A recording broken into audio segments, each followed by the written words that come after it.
هلو سلام. ببین بچه چه گردنی درست کردم.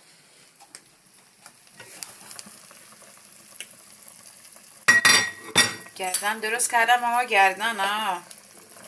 اینجوری به غذاهای من نگاه نکن. او مای گاد، چجوری داره میپزه. نگاه کنید. گردن درست کردم اندازه گردن خودمه. Gerdan yaptım bugün yemeği. Çok güzel.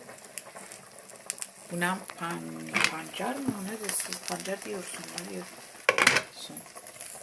Şalgam mı? Parcan mı? İsmini unuttum. Enerji امروزتون رو میدونم انجام دادیم. من که خودم انجام دادم.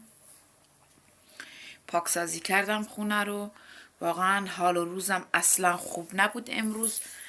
رفتم بیرون، بعد دیگه اومدم خونه و رفتم با آب و نمک و سرکه خودم رو شستم. تمام سنگینی ها از روشونه هم اومد پایین. همه رو دادم به خاک و دیگه الان پر انرژی، عالی.